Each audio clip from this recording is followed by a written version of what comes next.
ازاي تكوني ثروه من ما فيش؟ اكون ثروه من ما فيش؟ انا عمرك اتزنقتي؟ عمرك استلفتي؟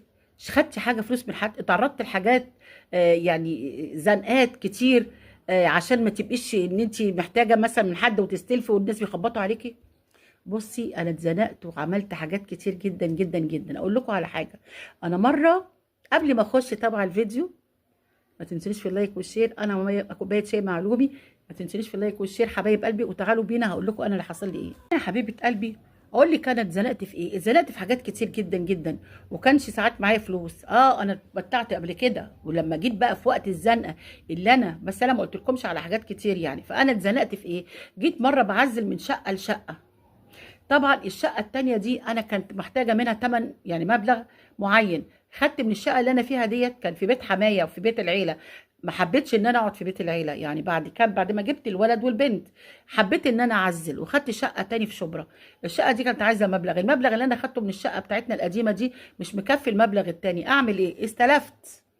بعت سفرتي، بعت اوضه نومي. بس الحمد لله الحمد لله، قبل ما اعزل كنت جايبه اوضه نوم تانيه. بس استلفت والله استلفت. وقعدت في السلف بتاعي دوت 4 سنين ما سدش الفلوس. وكانت صاحبتي ديت الله يبارك لها، هي كانت عشرة عمري، قالت لي ما تسأليش خالص على الفلوس، وهي اللي اشترت مني السفرة، وهي اللي ادتني الفلوس، وجابت لي اخوها شال العربية العفش وشال الحاجات دي كلها. فكنت مزنوقة. جوزي جه الله يرحمه اتزنق، لما اتزنق راح لاقرب الناس ليه ويمد ايده ليهم وقال لهم انا عايز. سابوه مشوا، ما رضوش يدوله.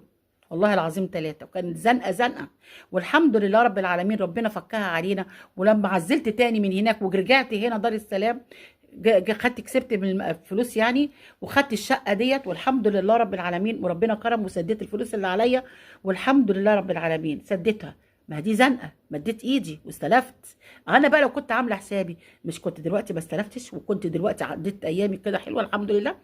كانت ايام الاكل والشرب والحاجات دي عادي. بس انا زنقه اللي انا احتاجته، جوزي احتاج من اقرب الناس ليه، سابوه مشوا وما رضوش يدوله. وساعتها بعديها والله العظيم 3. وجت كمان ساعه فرح بنتي، جه برضو مد ايده ليهم. علشان نعمل حاجه. انا الحمد لله رب العالمين كنت طالعه ساعتها معاش، وكان فلوسي دي الحمد لله رب العالمين. جيت عملت لبنت الفرح وما كنتش محتاجه حاجه من حد، بس هو جه استلف منه برضو، خانوه وما رضوش يدوله.